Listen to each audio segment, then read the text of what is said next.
In the Old West, the truth isn't always what it seems. Every story here is born of dust, loss, and revenge. I and voices of the Old West, and this is another scar etched in the earth. The heat of the desert sun weighed heavily on the small, rugged town of Dustford. Tucked away in the heart of the American West, the town barely seemed to exist. Its dusty streets were home to a few hard-faced men, weathered by the years and by the endless struggle for survival. Here, life moved in a slow, grinding rhythm until the winds brought with them a whisper of war. Maria had never planned on staying in Dustford. She was just passing through, trying to outrun the ghosts of her past. But when Sheriff Charlie Quinn came to her one evening with an offer, she felt like fate had cornered her. He didn't have many words to say, just a strong presence and a silent command that left little room for refusal. "I'm not much for words, ma'am, but you're who I need," he said gruffly, his eyes hard and unreadable beneath his wide-brimmed hat. Maria had seen men like him before, men who carried more secrets than stories. She couldn't say no, not when the chance to escape her past, even for a while, lay right in front of her.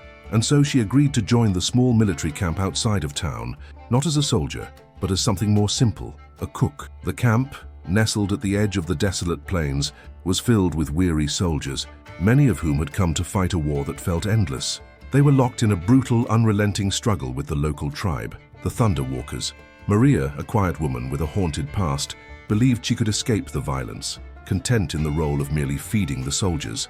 But she was wrong. The war would find her just as her past had. She was about to be drawn into something much darker than she could have imagined. The only thing she wanted now was to leave Dustford, to find peace. But when the scent of gunpowder reached the air and the call to arms echoed through the camp, Maria realized that peace was a luxury no one in this land could afford. Subscribe to Voices of the Old West and let us know in the comments where you're listening from. The camp was a blur of noise and activity, each day marked by the rhythmic clatter of horses' hooves, the sharp commands of soldiers, and the smoke of endless campfires that never seemed to go out.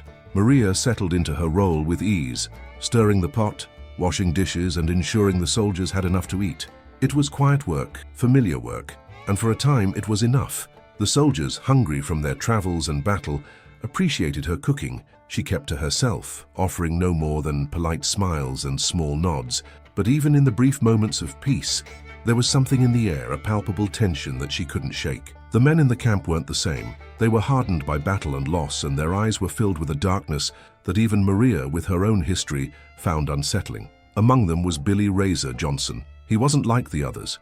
His sharp eyes never seemed to blink, his movements always deliberate and measured. Unlike the rest of the men who grumbled and complained, Billy stayed silent, always watching, always waiting. It was as though he could see through the thick, oppressive dust that hung over the camp, seeing things that others couldn't. One night, after the soldiers had eaten, Maria made her way to the edge of the camp to retrieve more water from the well. As she filled the heavy bucket, she heard footsteps behind her. She didn't need to turn around to know it was Billy. "You've been here long enough now," he said, his voice low, rough as gravel. "I can see it in your eyes. You're not just here for the cooking." Maria kept her back to him, lifting the bucket with one hand, her fingers white-knuckled around the rope. "I'm just here to do my job." Billy stepped closer, his boots crunching the earth beneath him. "And what job is that? Keeping your hands clean while the rest of us fight for something." There was something unsettling about the way he spoke, a challenge, an accusation. "I don't want to fight," Maria replied, her voice steady. She didn't want to fight. She didn't want any part of it. Her past had taught her that violence only led to more violence, and she had no room for it in her life. She wasn't a soldier, not in her heart. She was a cook, that was all. Billy's gaze lingered on her for a moment, before he nodded slowly, a wry smile tugging at the corner of his mouth. "Then you'll be the first to die when it all goes south." Maria didn't know what to make of his words. It wasn't a threat, not really. It was a cold, bitter truth. In this world, everyone had their part to play, whether they liked it or not. And for someone like her, trying to keep her head down and stay out of the chaos, survival was never guaranteed. But that night, as Maria lay in her cot beneath the dim light of a single lantern, she couldn't shake the feeling that Billy was right. She was a part of this war, whether she wanted to be or not. The next morning, the war came knocking. A distant rumble echoed through the camp, the sound unmistakable, the war drums. A war party from the Thunder Walkers, the local indigenous tribe, had come to raid the camp. The soldiers scrambled into position, pulling rifles from the racks and strapping on their gear. But Maria had never heard gunfire so close before. She had never seen men so desperate, so willing to die for a piece of land. Her heart pounded as she watched from the safety of the cook tent. The soldiers, once so full of pride and bravado, were now running, shouting orders in chaos. Maria's instincts kicked in. She grabbed what medical supplies she had and rushed toward the wounded, determined to do what she could. She couldn't just watch. She didn't know when it happened, but somewhere between helping the injured and standing in the chaos, Maria realized she was more than just a cook. The war wasn't something that could be ignored or avoided. It was everywhere, and it had found its way into her life. And then she saw him, Takoda, the leader of the Thunder Walkers, tall and imposing. Yet his gaze held something far different than the savagery the soldiers had spoken of. His face was calm, his eyes searching not with hatred but with understanding. The blood of his warriors mingled with the dirt, but he did not seem to revel in it. It was a look Maria had seen before, not in others, but in herself. She didn't know it yet, but Takoda would change everything. His presence, the calm in the eye of the storm, would force her to confront her own role in the conflict. She was no longer just a bystander, and she would soon learn that in this land of dust and violence, no one could escape the storm forever. The days after the raid were heavy with grief and uncertainty. Maria found herself at the center of it all, her hands stained with blood, her heart weighed down by the violence she had witnessed. The camp, once a place of routine, now felt like a war zone. The soldiers had fortified their positions, but the camp no longer felt safe. Every man who limped back from the front lines seemed more broken than the last, their eyes hollow, their souls even more distant. But Maria could not turn away. The wounded soldiers, their faces etched with pain, needed her. She did what she could. She cleaned their wounds, offered them what comfort she could. But the smell of blood and sweat hung in the air, suffocating her with every breath. Among them was Billy Razor, whose earlier words now seemed like a grim prophecy. He had barely escaped the raid, his side still bleeding, a reminder of how close he'd come to death. Maria had watched him stumble into the cook tent, his face ashen, his expression unreadable. For a moment she thought he might collapse right there. But instead he sat on a crate, his face twisting in pain as he caught his breath. "Why didn't you leave, Razor?" Maria asked, her voice low but firm as she began to tend to his wound. Billy's eyes flickered up to meet hers, a rare vulnerability there. "Where would I go?" he muttered, barely able to mask the exhaustion in his voice. "There ain't no place left to run, Maria, not for me." Maria didn't know what to say. She had once run from a past that seemed to chase her no matter how far she went. But now, sitting there beside Billy, she realized that running wasn't always an option. Not in the West, not in this war. Later that day, when the camp had settled down for a rare moment of peace, Maria overheard the soldiers whispering among themselves. They spoke of Charlie Quinn, the sheriff, and of a decision that was about to change everything. It seemed that the war was no longer just about defending the town. It was about survival, and survival meant taking land that wasn't theirs. Maria's gut twisted with unease. She had trusted Charlie, believed him to be a man of honor, but the whispers told a different story. The sheriff had made deals with the very people he claimed to fight against, trading land and power for riches.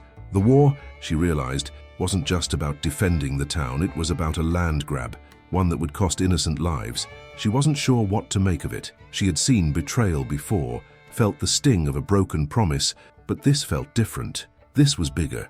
Charlie wasn't just a corrupt man, he was a force. A man whose decisions would send ripples across the entire region. But Maria had no intention of standing by. She couldn't. That night, when the soldiers were asleep, Maria took a walk outside the camp. The night air was cool, a welcome relief from the heat of the day, but the silence was unsettling. The moon hung low in the sky, casting long shadows across the desert floor. She walked toward the edge of the camp where she found Takoda standing alone by the fire. His eyes met hers as she approached, and for a brief moment she saw something in them, a quiet understanding, a connection that neither of them had spoken of, yet both could feel. "You know about the sheriff," Takoda said, his voice barely more than a whisper in the night. Maria nodded slowly. "I heard the whispers." "What's going on, Takoda?" He didn't answer immediately. Instead, he gazed into the fire, his face lit by its flickering light. "Your sheriff has sold your land. He's making deals with the men who've been killing my people. The war is not what it seems." Maria's heart sank. She had known there was something wrong, but this was treason. This was more than just a war over land. It was a war for power, for control, and Charlie was at the center of it all. "I can't just stand by," Maria said, her voice firm now, filled with a quiet resolve. "I can't keep pretending this is just about cooking meals. It's bigger than that. I'm going to help stop him." Takoda's eyes softened. "It's dangerous, Maria. The man you think you know is not who he seems. You have to be careful." Maria clenched her fists, her nails digging into her palms. "I don't care. I've lost too much to just let it happen." She turned away from him, the weight of her decision settling heavily on her shoulders. She was in this now. No turning back. The next morning, Maria made her decision. She would no longer sit on the sidelines, feeding soldiers and turning a blind eye to the bloodshed. She would confront Charlie Quinn, the man she had once trusted, and demand answers. But little did she know, confronting Charlie would be only the beginning of a much darker journey, one where loyalty and survival would be tested, and where the line between justice and revenge would become increasingly blurred. And somewhere deep inside her, she could feel the storm approaching. The days in the camp were growing colder, though the desert sun remained unforgiving, scorching everything it touched. Maria moved through the motions of her daily routine, but something in her had shifted. She no longer saw herself just as a woman cooking meals for the soldiers. She was becoming someone else, someone stronger, someone willing to risk everything for what she believed was right. But as the whispers of betrayal filled the air, Maria found herself wrestling with an impossible choice. The sheriff, Charlie Quinn, the man who had once recruited her with promises of safety and stability, was now at the heart of everything that had gone wrong. The soldiers, the town, and even the indigenous tribes, everything had been caught in the undertow of his greed and ambition. She couldn't ignore it any longer, but confronting Charlie would not be easy. He was a man of power, a man who knew how to twist people's wills to suit his own purposes. Maria knew that speaking out against him might mean her own death, yet she couldn't sit idly by and let him destroy everything she had started to care about. One evening, as dusk settled over the camp and the men began to relax around the fire, Maria gathered her courage. She made her way to Charlie's tent, her boots crunching softly on the dry ground. The camp was unusually quiet tonight. No one seemed to have the energy for idle chatter.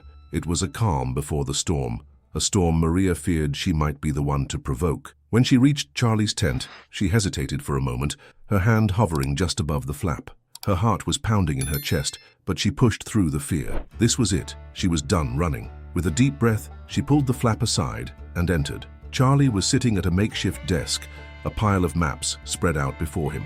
His broad frame was hunched over as he marked locations with a steady hand, the dim light from the lantern casting shadows across his weathered face. He didn't look up at her when she entered, but she knew he had heard her.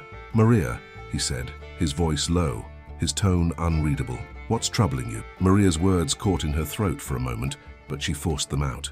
"I know what you're doing, Charlie," she said, her voice trembling slightly but firm. "You're selling us out. You've made deals with the foragers. You've led us into this war not to defend the town, but to claim land for yourself. It's wrong. It's betrayal." Charlie didn't flinch. He remained seated, his hands still on the maps, as if her words didn't faze him. Slowly he looked up at her, his dark eyes piercing. "You think you know what's happening here?" he asked, his voice colder now. "You think you understand what I've been doing?" Maria took a step closer, not backing down. "I understand more than you think. You're willing to throw away everything for a piece of land, for power. But people are dying, Charlie. You're no better than the men you claim to fight." Charlie stood up slowly, towering over her. For a moment, the air between them felt thick with tension. Maria's heart pounded in her chest, but she refused to step back. "I'm doing what needs to be done to protect this town, Maria," Charlie said, his voice cold and calculated. "Sometimes sacrifices have to be made. You think this is just about land. It's about survival. You don't get it. This is the way the world works out here. People like me, we don't get to be soft. I'm doing what no one else can." Maria felt a flicker of rage burn in her chest. She had heard enough. "No," she spat, her voice shaking with emotion. "You're lying to yourself, Charlie. This isn't about survival. It's about greed, and I won't be part of it. Not anymore." For a long moment they stood there, facing each other in silence. Charlie's gaze never left hers, and Maria could feel the weight of his presence, the power he wielded. But there was something in his eyes now, a flicker of something darker, something dangerous. Finally, he spoke again, his voice barely above a whisper. "If you walk away now, Maria, you'll live. If you don't, if you decide to expose me, then you'll be making yourself an enemy of this camp, and you won't make it out of here alive." Maria's breath caught in her throat. She didn't know if he was threatening her or warning her, but it didn't matter. She had already made her decision. "I'm not afraid of you, Charlie," she said, her voice steady now. "I'll make my own way and I'll stop you one way or another." Charlie smiled, but it wasn't a smile of amusement. It was the smile of a man who had already won, who knew he had the upper hand. "Then you'll regret this, Maria, but it's your choice." With that, Charlie turned back to his maps as though the conversation was over. Maria's heart raced in her chest, but she didn't give him the satisfaction of seeing her doubt. She turned and walked out of his tent. Her mind set. She had crossed a line now. There would be no going back. Outside, the night air hit her like a slap. She took a deep breath, the weight of her decision settling on her shoulders. She had just made an enemy of the most powerful man in the camp, but it didn't matter. She was done running. Dakota's warning echoed in her mind. Be careful, Maria. Charlie is not a man to be trifled with, but she had already chosen her path. The storm was coming, and this time she would be ready. The days following her confrontation with Charlie Quinn were a blur of tension and fear. Maria knew the sheriff wasn't the kind of man who would let her walk away without consequences, but she hadn't expected the storm to hit so quickly. Word had spread fast around the camp. The soldiers were whispering about her, their eyes filled with distrust and suspicion. There were no open confrontations yet, but she could feel the weight of their gazes, following her every move. Charlie had made it clear, if she chose to stand against him, she would have no allies here. Still, Maria kept her head down, continuing her duties as best as she could. She fed the men, cleaned the cooking pots, and did everything in her power to avoid further conflict. But there was no escaping it now. The war was no longer just something she observed from the sidelines. It had become personal, and she knew that soon it would all come to a head. One evening, as Maria was preparing supper, she overheard two soldiers speaking in hushed tones near the fire. Their conversation was laced with anger and fear, and though they spoke in low voices, their words cut through the air like a knife. "You heard what the sheriff's up to, right?" one soldier asked. His voice was harsh with a mix of disbelief and dread. "He's been making deals with the foragers, selling us out just like that. I heard he's planning to send us out to clear the land near the river," the other man replied, his tone bitter. "It's a trap. They'll slaughter us, and for what? So he can pocket the profits." Maria's heart sank as the pieces of the puzzle began to fall into place. Charlie wasn't just manipulating the land for personal gain. He was willing to sacrifice the lives of the soldiers under his command to secure his hold on power. The truth of his betrayal hit Maria like a cold gust of wind. She had hoped for something different, something better, but now she knew the truth. Charlie was as ruthless as the men he claimed to fight against. But the war wasn't just about land anymore. It was about survival. It was about a choice Maria had to make. Stay silent and be complicit, or risk everything to fight back. She could no longer pretend she didn't know what was happening, and neither could the others. That night, after everyone had gone to sleep, Maria took a walk to clear her mind. The camp was eerily quiet, the only sound the soft rustle of the wind against the canvas of the tents. As she walked, she found herself at the edge of the camp where the dark desert stretched out before her like a vast, empty sea. She felt the weight of the world pressing down on her, the pressure of the decisions she had yet to make. But she wasn't alone. A figure emerged from the shadows, and Maria's heart skipped a beat. It was Dakota, his tall form barely visible in the moonlight. He stepped closer, his face calm but his eyes intense, like a man who had seen too much and had nothing left to lose. "You're thinking about what to do next," Dakota said, his voice steady, but with an underlying edge of concern. "I can see it in your eyes." Maria didn't say anything at first.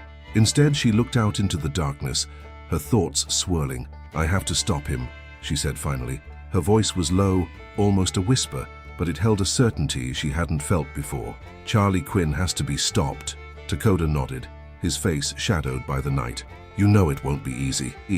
Charlie is a powerful man. He has the soldiers, the resources, and a lot of blood on his hands."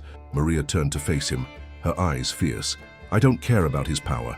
I care about the people he's destroying, the lives he's throwing away for his own gain. I won't let it happen." Dakota studied her for a long moment, his gaze unreadable. Finally he spoke, his voice soft but resolute. "Then you will need allies. You will need men and women who are willing to risk everything to fight alongside you, but you also need to understand the cost of what you're asking for." Maria clenched her fists at her sides. She had already come too far to back down now. "I understand the cost, but I can't let this go on. I won't live with myself if I don't do something." Dakota stepped closer, his eyes searching hers. "Then let's make sure we're ready for what's coming. We can't do this alone." Maria nodded, her heart beating faster. The decision was made. She would no longer be a bystander. She would fight for what was right, no matter the cost. And if it meant standing against Charlie Quinn, she would do it. But as she stood there, the weight of her decision settling heavily on her shoulders, she couldn't shake the feeling that things were about to get a lot worse before they got better. The next day, the camp buzzed with activity as usual, but beneath the surface, the tension was palpable. Soldiers exchanged hushed words, their faces grim and tired. Everyone knew something was coming, but no one spoke it aloud. Charlie Quinn had not made a move yet, but Maria could feel it in the air. The camp was a powder keg, waiting for the spark that would set it off. As Maria passed by the tents, she caught sight of Billy Razor Johnson. His eyes met hers, and for a brief moment, she saw something there, something raw, something real. There was no love lost between them, but there was understanding. He had been where she was, fighting for survival in a world that offered no guarantees. He gave her a small nod, a silent acknowledgement that the stakes had changed for both of them. Maria didn't know what would happen next, but she knew one thing for sure. She couldn't turn back now. The storm was coming, and Maria was ready to face it. The days following her quiet conversation with Dakota were marked by an unbearable stillness. Every hour seemed to stretch longer than the last, and Maria could feel the weight of anticipation hanging over the camp. Charlie Quinn had not responded to her defiance, and while the camp appeared to go about its daily routines, the tension was palpable. Everyone was waiting for something to break, waiting for Charlie to make his move, or for someone to make the first strike. Maria's resolve grew stronger with each passing day. She couldn't afford to wait much longer. Charlie's plans would destroy not only the land but the very men who served him. They were no more than pawns in a deadly game of power, and it was time to stop pretending that she could avoid becoming a player in that game. One evening, as the sky turned red with the setting sun, Maria went to see Dakota. She needed to know what came next, and Dakota, as always, seemed to have answers, or at least a path to follow. She found him outside his tent, standing tall with his arms crossed, his eyes scanning the horizon. There was something about his calm demeanor that soothed her, even in these dark times. She approached him, and without a word, Dakota turned to face her. "You've made your decision," he said, his voice low but steady. Maria nodded, her jaw set. "I can't just sit here anymore, Dakota. I have to do something." Dakota looked at her for a long moment, his eyes thoughtful. "The first step is getting the right people on our side. There are soldiers here who know the truth about Charlie Quinn. Some of them are just as tired of his lies as you are. We need to bring them together before Charlie can see what's happening."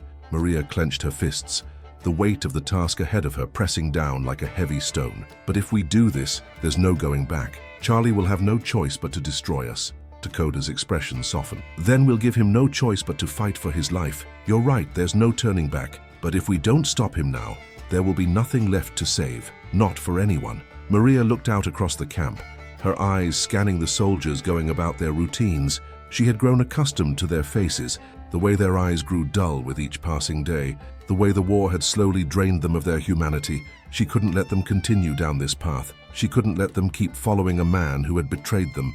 "I'll do it," Maria said, her voice firm. "I'll speak to the others.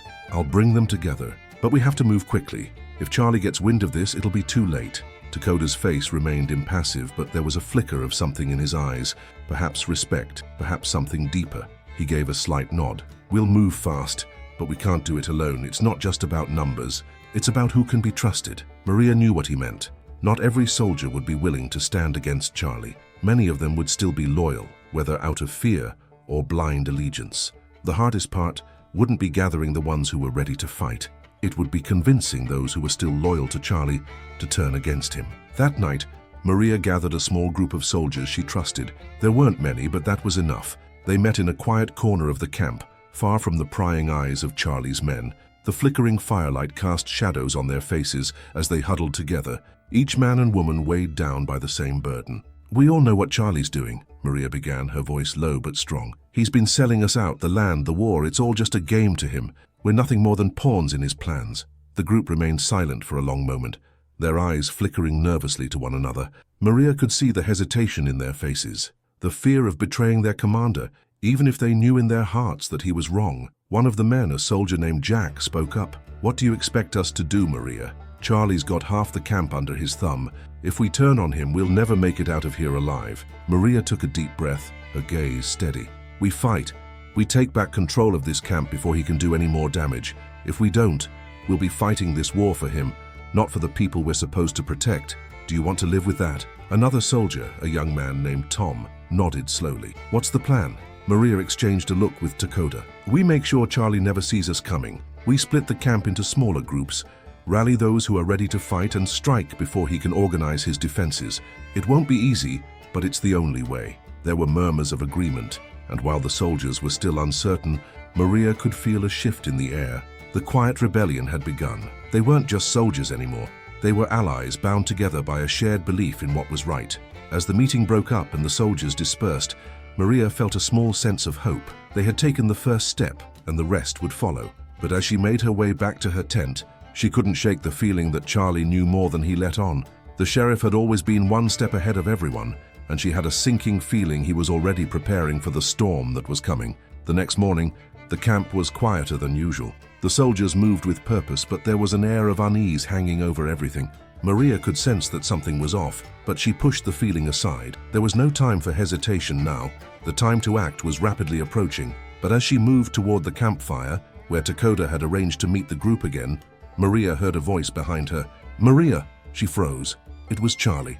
Maria's heart hammered in her chest as Charlie's voice cut through the still morning air. She turned slowly, the weight of his presence more imposing than ever.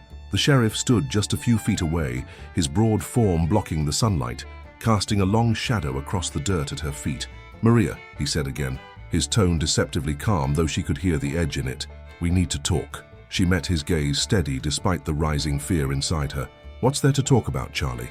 Her voice was sharp, and she hated how it trembled slightly. She didn't want him to see her weakness, not now. Charlie stepped closer, his boots heavy against the earth, his eyes never leaving hers. "I know what you're doing. Talking to Dakota, stirring up trouble among the men. You think you can just stand in my way without consequences?" Maria felt the heat of his anger seeping into her skin, but she stood her ground. "I'm not stirring up trouble, Charlie. I'm trying to stop you. You've led these men into a war they never should have fought. You've been lying to all of us." He chuckled darkly, the sound reverberating in the stillness of the camp. "Lying?" He took another step toward her, his towering frame pressing her to make a choice. "You think you know what's best? You think you can fix this mess? I'm the one keeping this town alive, Maria. I'm the one making sure we survive." "By selling us out?" she spat, her fists clenching at her sides. "By sacrificing people for power and profit?" Charlie's face darkened, the smile fading as his expression turned hard. "You don't understand, Maria. You've never understood. This land, this war, it's bigger than you, bigger than any of us. I understand enough to know that you've betrayed us all." She shot back, her words sharper now. "You've turned this into something else. A fight for control, not for survival." Charlie's jaw tightened, his lips curling into a grim line. "You're playing a dangerous game, Maria, and in this game people get hurt, people die. You think you can change anything? You think you can stop me?" Maria's mind raced. She had expected this confrontation, but the cold, unfeeling way Charlie spoke, like nothing mattered except his own ambition, cut deeper than she had anticipated. "I won't let you destroy what's left of these people," she said, her voice quiet but resolute. For a moment, neither of them spoke. Charlie seemed to be measuring her, weighing her resolve. Then he spoke again, his voice low, almost a whisper. "Then you'll regret this, Maria. You're making a mistake. I'm giving you a choice right now. You can walk away, forget all this nonsense, and I'll forget what you've been doing. Or," his eyes narrowed as he stepped closer, "you stand against me, and you'll have no place here. No allies, no future." Maria's chest tightened. She knew what he was offering, an escape. But it wasn't an escape she wanted, not anymore. She had already made her choice, and there was no turning back. "I won't walk away," she said firmly, meeting his gaze without flinching. "I'm not afraid of you." For a long moment, Charlie said nothing. His eyes were cold, unreadable, and Maria could feel the weight of his anger hanging in the air, heavy as the desert heat. Finally he spoke, his voice a low growl. "Then you've made your choice. Don't say I didn't warn you, Maria." Without another word, he turned and walked away, his steps purposeful and deliberate. Maria watched him disappear into the camp, her heart still pounding in her chest. She knew what was coming now. There was no more pretending. Charlie had drawn the line, and soon there would be a reckoning. The following days were a blur of preparations, whispers, and the quiet gathering of forces. Maria knew that Charlie would be watching her every move, but she wasn't about to back down. Dakota and the few soldiers who had agreed to stand with her were already moving into position. They couldn't afford to wait any longer. Maria spent the days organizing the soldiers who had pledged loyalty to her cause, keeping them out of Charlie's sight. She couldn't risk any more of them being swayed by Charlie's lies. Each night they met in secret, discussing their plans, sharpening their resolve. On the evening before the final confrontation, Maria stood at the edge of the camp, looking out across the vast, empty desert. The wind blew across her face, the distant howls of coyotes the only sound to accompany her thoughts. She wasn't ready for what was coming, but she couldn't afford to hesitate. The men who followed her were scared and some were unsure, but they all shared a common belief now. Their loyalty had shifted, and that made all the difference. As the sun set, casting an eerie glow over the camp, Maria felt the weight of everything she had done. It had been a risk, a gamble, but in the end, she knew she couldn't have done anything differently. She was ready. She only hoped it would be enough. The air was thick with anticipation the next morning. The sun was barely rising, casting long shadows across the camp as Maria stood near the edge of the tents, staring at the horizon. It felt like the calm before a storm. Every muscle in her body was tense, her hands twitching at her sides. She was prepared for what was coming, but the weight of the situation still pressed on her chest like a stone. The camp had taken on an eerie quietness. The soldiers who had joined her cause were already positioned, hiding in the shadows, waiting for her signal. Dakota had gone to make sure their allies, the tribal warriors, were ready, while Maria stayed behind, knowing the final confrontation would come soon. She heard footsteps behind her and didn't need to turn to know who it was. Dakota stood beside her, his expression unreadable as always. The calm in his demeanor only seemed to make the moment heavier. "It's time," he said softly. Maria nodded. She had known this moment was coming since the day she confronted Charlie, but standing on the brink of it made everything feel so much more real. This wasn't just about a confrontation anymore.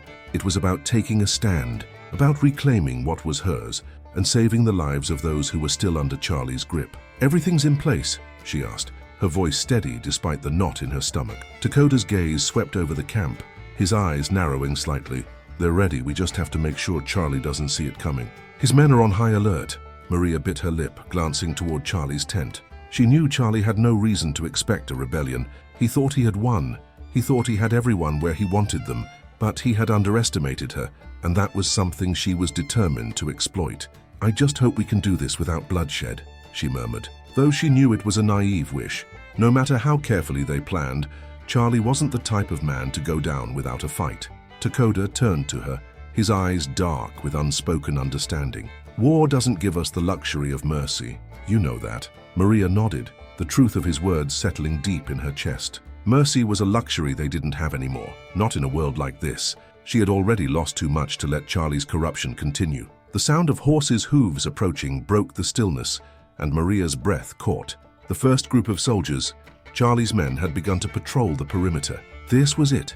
There was no turning back now. "Stay sharp," Dakota warned, his voice low. "The moment we move, there's no going back." Maria looked him in the eye, feeling a surge of determination. "Let's end this." With one final nod, she signaled to her group of soldiers, and they silently moved into position. Creeping toward the heart of the camp, every step felt like a lifetime, the tension making each movement seem louder than it was. As they neared Charlie's tent, Maria felt her heartbeat thudding in her chest. This was her moment to act, to take control of her destiny. The stakes couldn't have been higher. Then a single shot rang out. It was sharp, piercing through the silence of the camp. Maria's heart stopped for a second as the sound echoed across the dirt. A warning shot. The tension exploded, and chaos erupted like a thunderclap. In an instant, everything fell into place. Soldiers who had been stationed by the perimeter drew their guns and took action, charging toward Charlie's men. Maria's soldiers moved with them, each one following the plan, positioning themselves in key locations to keep Charlie's men distracted and disoriented. But Charlie wasn't going down easily. Maria ran toward the front of the camp, keeping low, her heart hammering in her chest. She couldn't afford to be seen. As she approached Charlie's tent, she spotted him standing tall, his back to her. He hadn't heard the chaos erupting behind him yet. It was now or never. Her hands were steady as she pulled her gun from its holster. She had no choice but to end this once and for all. Charlie had crossed too many lines, and now it was time for him to face the consequences. She stepped forward, her voice cutting through the air. "It's over, Charlie." Charlie whipped around, his eyes flashing with surprise and rage. He reached for his own weapon, but Maria was faster. Before he could draw, her gun was already aimed at his chest. "Put it down," Maria ordered, her voice steady. She had no fear left. She had crossed the point of no return. Charlie's grin was crooked, his lips curling with contempt. "You think you've won, don't you?" "I don't need to win, Charlie. I just need to stop you," she replied, her voice cold, her eyes never leaving his. For a long moment, they stood there, locked in a silent battle of wills. Charlie's anger was palpable, but Maria could see the crack in his confidence. He had always believed he was untouchable. Now in front of her, that illusion was crumbling. He lowered his gun slowly, his shoulders slumping as if the fight had been taken from him. "You'll regret this," he muttered, almost to himself. Maria didn't respond. There was no need for more words. The moment spoke for itself. The soldiers she had gathered took control of the camp, securing Charlie's men and disarming them. The rebellion was complete, but the cost was high. Maria could already feel the toll it had taken on her. She had led a fight, taken down a man who was once a figure of power in her life, but it didn't feel like victory. Not yet. "Take him away," Maria ordered, her voice low, "and make sure he answers for everything he's done." As Charlie was dragged away, Maria watched him go. Her heart was heavy, the reality of the situation settling in. The camp was hers now, but the war wasn't over. Not yet. Dakota joined her, his expression unreadable. "It's done," Maria nodded, her chest tight, "but it's only just begun." The dust settled over the camp, thick and heavy, as if the land itself was trying to swallow the chaos. The battle had been swift, though not without its losses. The camp was now under Maria's control, but the victory felt hollow. There were no cheers, no shouts of triumph, just the uneasy silence of men and women grappling with the aftermath. Maria stood by the smoldering campfire, her eyes locked on the horizon. The sun was beginning to dip, casting an amber glow across the land, but it felt colder than it had moments before. The weight of the victory, and the responsibility it now carried, was slowly sinking in. Charlie Quinn was captured, but the war was far from over. The power vacuum left by Charlie's fall could spark something even worse. Dakota approached her, his silent presence cutting through the quiet like a shadow. He didn't speak at first, but Maria could feel his eyes on her, reading her in ways others couldn't. "You did what you had to do," he said finally, his voice soft yet firm. "But this is just the beginning." Maria nodded, unable to look away from the camp. It felt as though the land was waiting for something that would decide if they would rebuild or continue spiraling into the abyss. Charlie had been a monster, but he was a monster with power, and in the vacuum of his downfall, there were men just as hungry. "You think the men who followed him will just fall in line?" Maria asked, her voice tinged with disbelief. "You think we've really won?" Dakota's gaze never wavered from hers. "No, the hardest part is still ahead of you." Charlie was a man of control and violence, but there are others, men who want what he had. If you want to keep what you've earned today, you'll have to show them that you're not afraid to do what he did. She turned her face toward him, her eyes meeting his with a quiet determination. "Then we'll show them." Dakota paused, his expression unreadable. Then he nodded slowly, turning his gaze toward the camp. "You'll need allies, Maria. Real allies. Not just soldiers who are looking for survival, but those who believe in the same cause." Maria clenched her fists, her resolve strengthening. "I know who I can trust, and I'll make sure that we stand together. But we can't wait. We can't sit back and let things fall apart.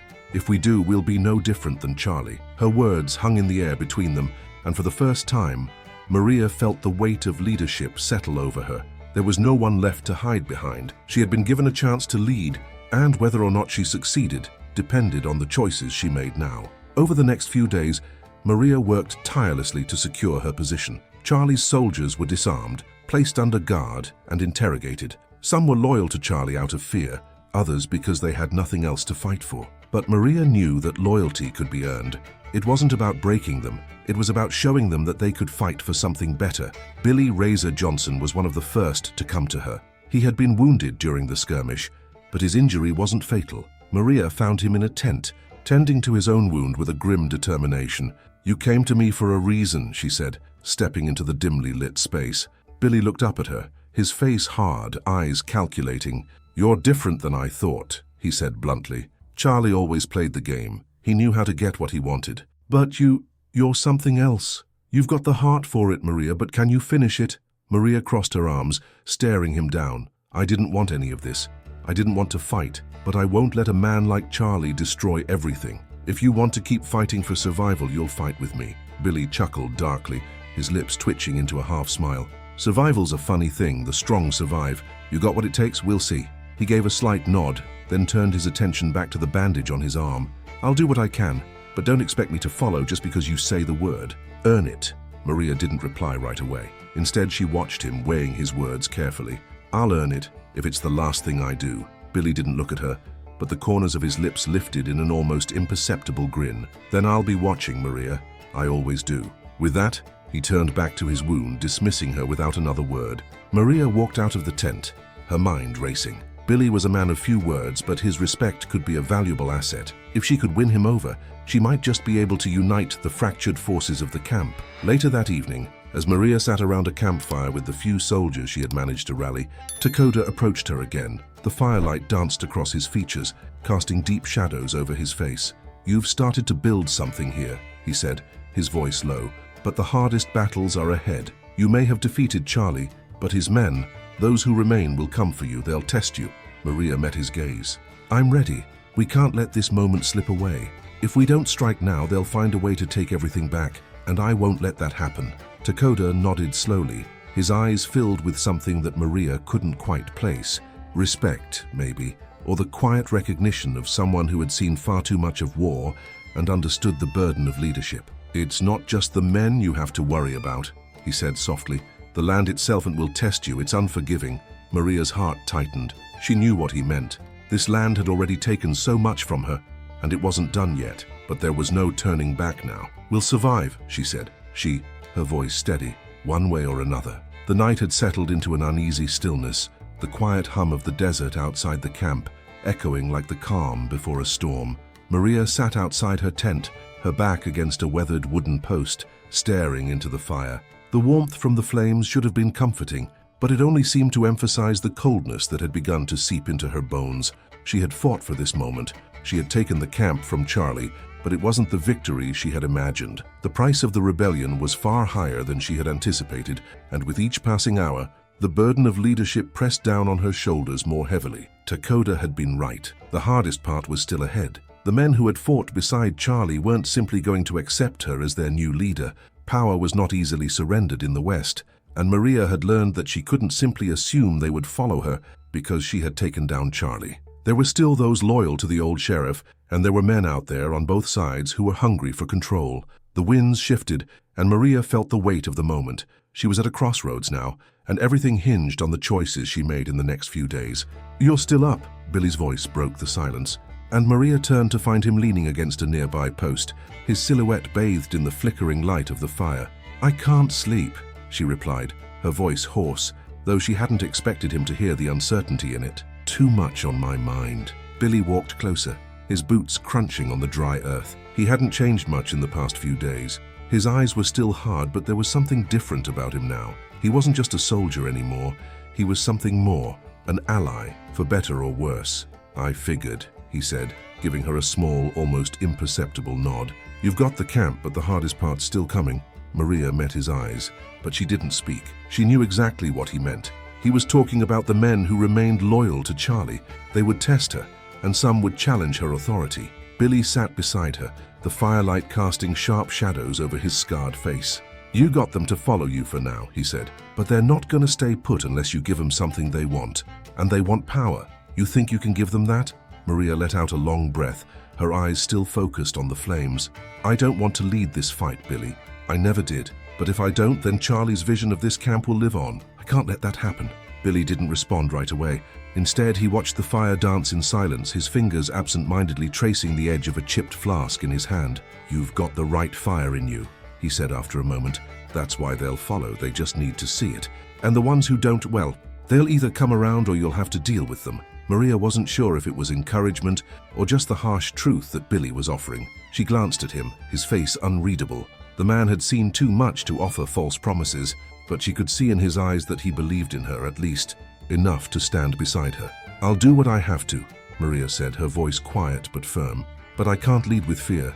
If I want them to follow, I need to show them something different. I have to offer them hope." Billy chuckled softly, his voice rough. "Hope's a dangerous thing out here, but it's also the only thing that keeps us going. Isn't it?"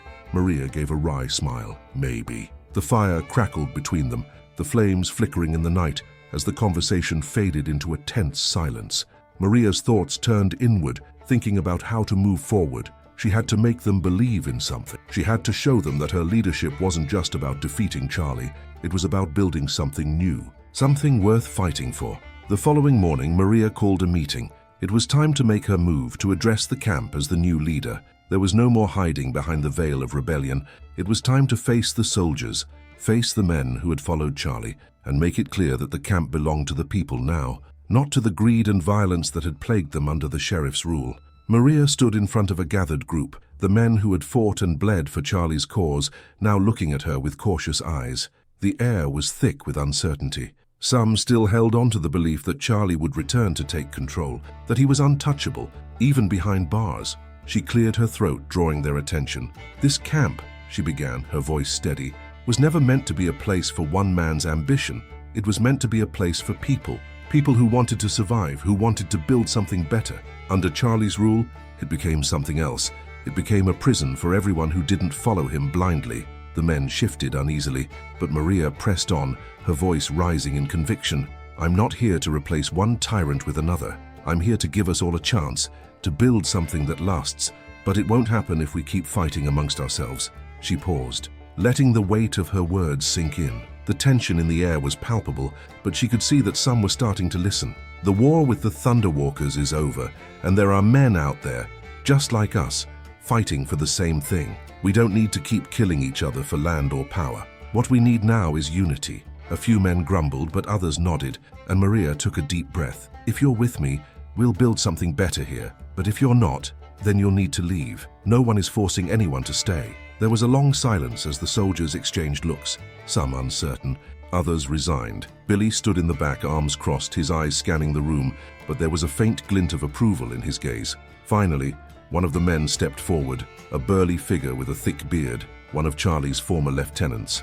His eyes locked with Maria's, and for a moment, Maria thought he might challenge her. Instead, he nodded once, curtly. "I'll stay, but you'll have to prove that you're better than him." Maria's heart skipped a beat. It wasn't a vote of confidence, but it was a step in the right direction. She met his gaze. "I will, and I'll prove it to all of you." As the meeting broke up, and the men went to their tasks, Maria felt a flicker of hope for the first time since Charlie's downfall.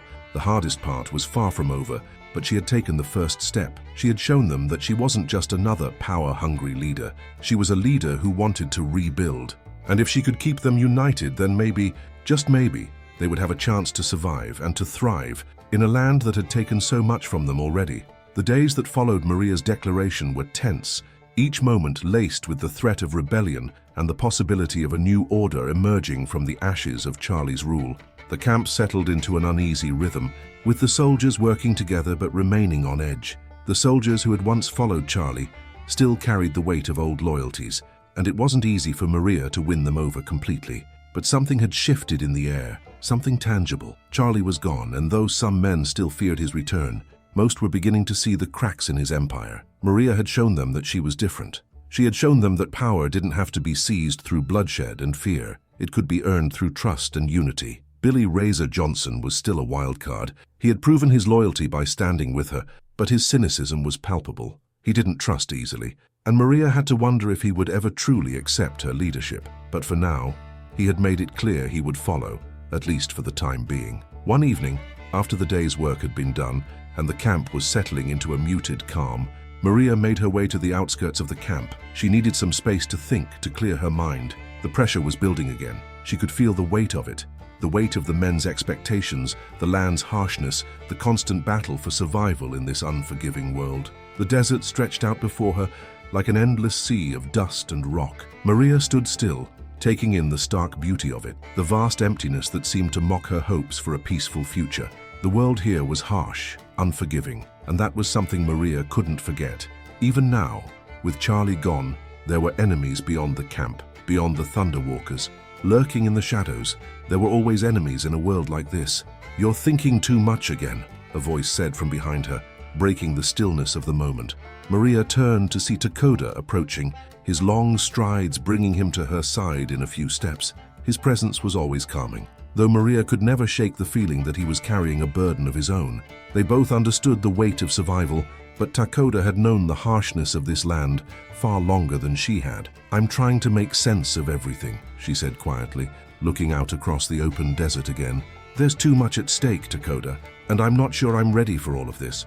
Takoda stood beside her, his eyes scanning the land, but his voice soft when he spoke. "None of us are ready, but we do what we must. We fight for what we believe in, and sometimes that's enough." Maria didn't answer right away, letting the silence stretch between them. She hadn't expected to feel so lost. She had assumed that taking Charlie down would give her clarity, that it would feel like a victory. But now that the dust had settled, she realized how little she truly understood about what it meant to lead. There was so much more than power, more than just standing tall and giving orders. She had to prove she was worth following. "And what if it's not enough?" she asked, the vulnerability in her voice a raw admission. Takoda turned to her, his gaze intense. "If we don't try, then we've already lost. What's important is that you stand by your convictions. You've already shown them that you're different from Charlie. That's more than most could do." Maria nodded, the truth of his words settling in her chest. She had been fighting for something different, something more than survival. She was fighting for a better future, even if she didn't know what that future looked like yet. "Have you ever wondered if we're just doomed to repeat the cycle?" she asked, her voice barely a whisper. "Fighting, killing, just to survive? What if there's no real way out of this?" Takoda's eyes softened as he looked at her, and for the first time, Maria saw the depth of pain in them, the scars of a life lived in the shadow of endless conflict. He didn't answer immediately, instead taking a step closer to her, his presence solid and unyielding. "I've wondered," he said, his voice low, "but I've also learned that the only way to survive is to keep moving forward, to fight for the moments that are worth something. If we stop fighting, then we lose not just the land, but everything we've fought for." Maria absorbed his words, letting them sink into her soul. There was wisdom in them, hard-won wisdom. She didn't have all the answers, but neither did anyone else. She wasn't the first person to be thrust into a leadership position, and she wouldn't be the last. What mattered was whether or not she could make the right decisions, even when the path ahead seemed unclear. "I'll keep moving forward," she said, her voice steadier now. "For the people here, for all of us." Takoda nodded, his expression unreadable. "That's all we can do." As the night fell, the fire crackling softly behind them, Maria knew that the real test was just beginning. The camp was hers for now, but she had to prove herself every day. She had to show the men and women here that they could trust her, that she was capable of leading them to something better. And as the wind swept across the desert, she made a silent vow to herself. She wouldn't let this world break her, not like it had broken so many others. She would keep fighting for as long as it took. The next morning, the camp was abuzz with activity. The soldiers were already preparing for another day of work, repairing the damaged tents and fortifications. Maria could feel the weight of their eyes on her, and she knew that today was another day to prove herself. As she moved through the camp, her mind was focused, her determination burning brighter than before. There was still so much to do, and so many people who needed to be convinced. But for the first time since Charlie's fall, Maria felt like she had a purpose. She had a mission, and she wasn't going to let it slip through her fingers. She had survived the worst, and now she was ready for whatever came next. The camp was alive with the energy of purpose, each person working with a quiet determination as the morning sun rose high in the sky. There was still tension in the air, a simmering undercurrent of uncertainty, but it wasn't the chaos that had once ruled under Charlie's reign. No, there was something different now. The men and women who had stayed behind were beginning to see that Maria's leadership wasn't about domination or power. It was about rebuilding and survival. Still, the uncertainty remained, lingering just beneath the surface. There were whispers that the remnants of Charlie's loyalists were gathering, ready to strike at the first sign of weakness. Maria couldn't afford to let her guard down. She had earned the camp's trust, but trust could be fleeting in the West. The land was unforgiving, and the people who lived on it were too. As Maria walked through the camp, she passed men sharpening their knives, repairing weapons and checking supplies. Some nodded at her as she passed, a silent recognition of her leadership. Others merely glanced up before returning to their work. It was the unspoken tension that told Maria everything she needed to know. She had earned their respect, but trust would take time. Takoda had left to meet with some of the remaining Thunderwalkers, a final attempt at peace. It had always been his way, seeking understanding, even in a world that thrived on violence.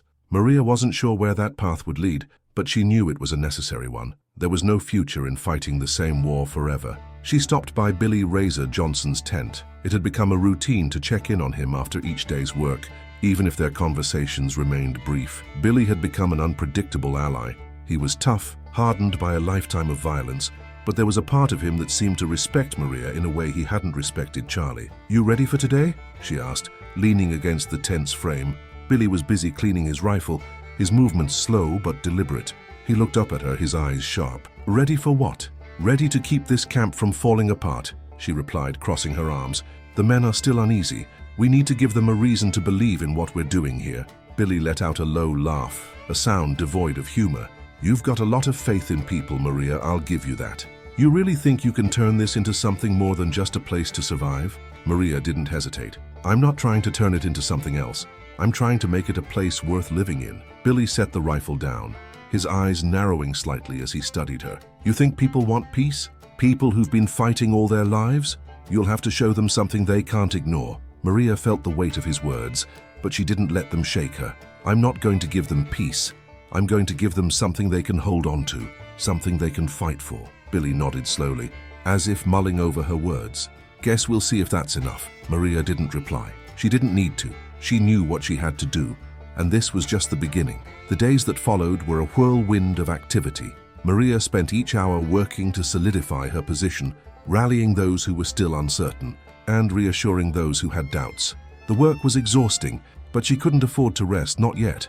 There were too many eyes on her, waiting for her to falter, waiting for her to make a mistake. But Maria refused to give them the satisfaction.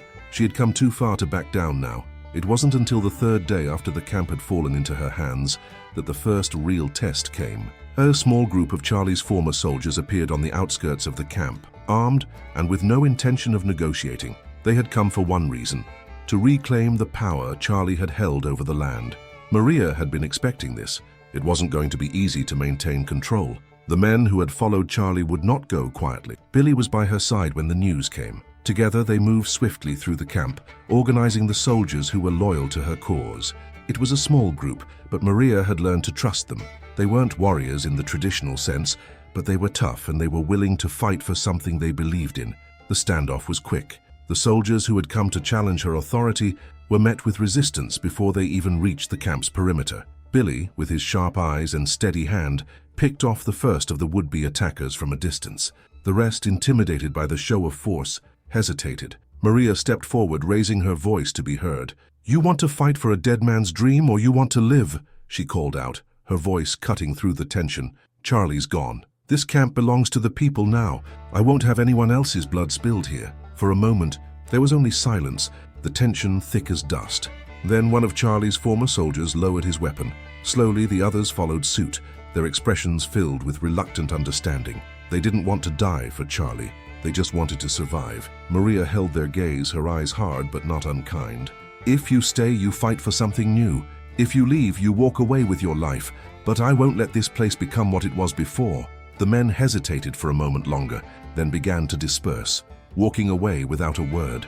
The threat had passed, but Maria knew that the peace they had earned was fragile. She couldn't afford to let her guard down. Billy walked up beside her, his expression unreadable. "You handled that well." Maria didn't smile. "It's not over, but we've bought ourselves some time." Billy gave a sharp nod. "Time's all we ever have out here." Maria watched as the last of Charlie's men disappeared into the distance, and for the first time, she felt the weight of leadership lift just slightly. There would be more challenges, more tests of her resolve, but she had proved something to herself today. She had proven that she could hold her ground. For the first time since Charlie's downfall, Maria believed they might have a chance. When the smoke clears and the bodies fall, only silence remains. If this story touched you, subscribe, because in the West, nothing stays buried for long.